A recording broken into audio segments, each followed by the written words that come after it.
Okay, so here we are in Photoshop for the final step, and or final phase, I suppose.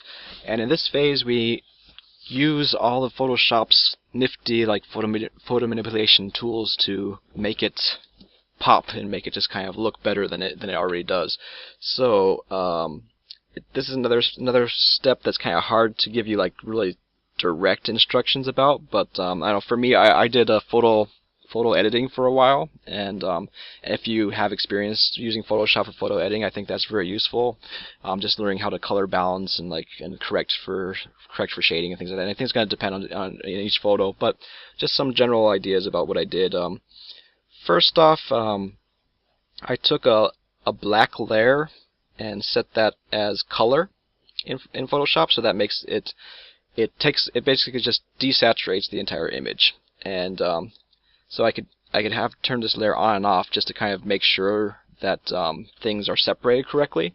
Because it's kind of like, it's good to have things separated by color, but it's also good to have the tones different. So like, for example,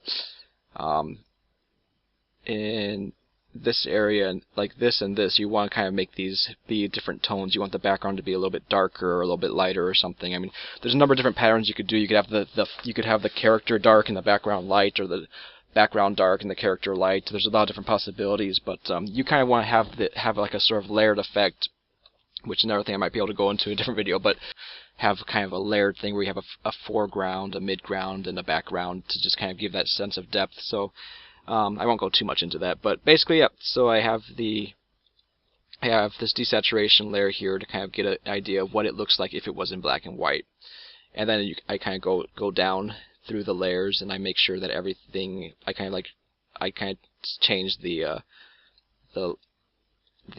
contrast and things like that on the different layers to kind of just make sure that everything is working well. So like for right here, I saw that the tone of her hair and this background here is a little close, so I added another layer to kind of darken up the background a little bit, to kind of make her come out a little bit more than she was before. And let's see what else we got here. Yep, and this is another layer that I put to kind of, this is yakikomi. I'm sorry, I'm using Japanese, so I don't know exactly what this would be, but it's sort of like a multiply layer. It's just to darken up the different, to darken up the image, and then I blacked out the middle of it.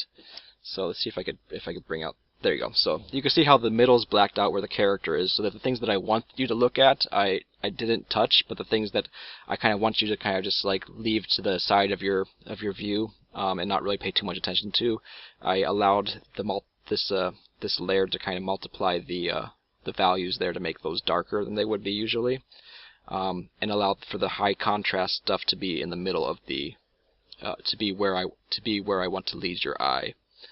And you can turn this on and off and see how that's working. Let's see here, what else? Next layer. So this is another layer, I think, just adding more darkness to it.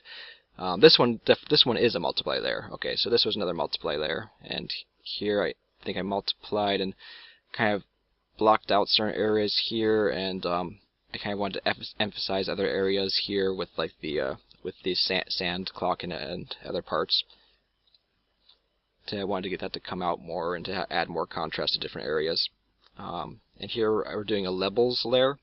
If you're not familiar with levels, it's in Photoshop, you can do Control L to do levels in that particular layer.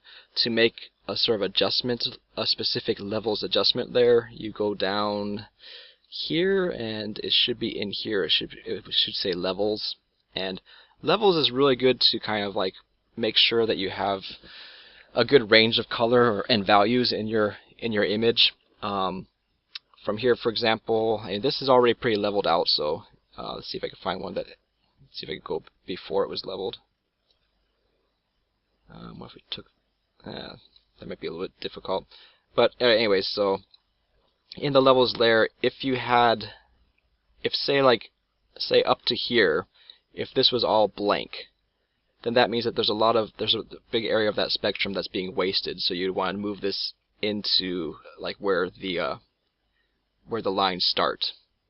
And then you'd want to move this around a little bit to get to the right area that you want, and kind of get the right. It's a very quick and easy way to edit the full spectrum of the tones and values that you have in your image, as well as establishing contrast and other things like that.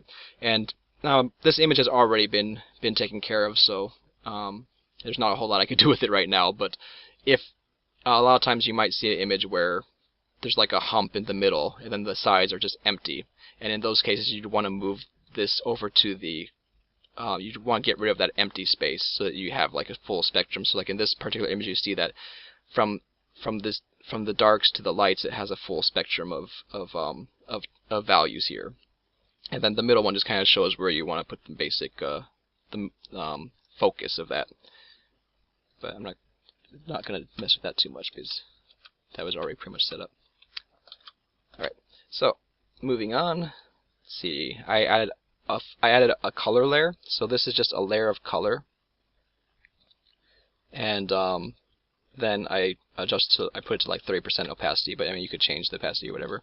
And honestly, like for this I did this layer called I did this Japanese layer here. I'm not sure what it's called in English, but honestly, all that I do for these usually is I just make a full color layer of color, and I just click on here and I start scrolling through until something pops out and looks cool. Like maybe I'll be like, oh, that could be a cool effect. It has kind of like an old like timey type of like picture type feel to it. So maybe I'll use that, or maybe I'll use this or something like that. And then you just kind of adjust the opacity to fit it. So like maybe if I wanted to use this one, like, okay, that seems okay, so let me move it down to about right here. Maybe that's about right. And so then I would use that layer there. It's just sort of a way to kind of unite your image, because when you put one layer over the whole image, it makes it look like everything in that picture is all in the same lighting. Because you have a tendency when you're drawing it part by part that you might have like different values and lighting in one part of like maybe in her hair, and then maybe like her clothes might have like a completely different lighting. So this is just sort of a way to kind of unify the lighting of the picture, to have like this layer of color that just goes over the whole thing. And then here we are. So right here I noticed that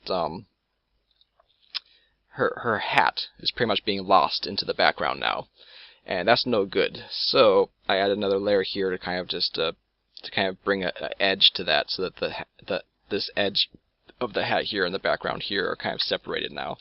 And so that shows just another layer I added there to fix that. And what's this last one?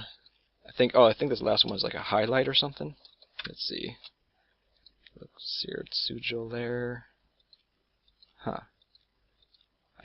Well, it's a regular layer, so I'm assuming that I probably just yeah, that's what I did. Okay. So for this layer, what I did is I just took the regular layer, and I wanted to bring her out more. So I took this layer, I did a Control U, which will give you all these options just like it did in the last program, and just increased the brightness of it. And then after I had increased the brightness, then I took the mask layer and filled in white the areas that I wanted to make brighter, and black the areas that I wanted to keep the same. And that's just to kind of bring her skin tone out a little bit. So, and I think that's about it. So that's our finished image. You can see this and other images at our Facebook page for Arcatype. And if you're interested in playing the game, it will be coming out in August at Indianapolis at Gen Con. And also is available in Japan from June at Tokyo Game Market. It will be also available in other countries, and probably toward the end of the year or so. So if you're interested in the game, go ahead and check out our Facebook page. I'll leave a link below. And that's all for today. Take care and keep drawing.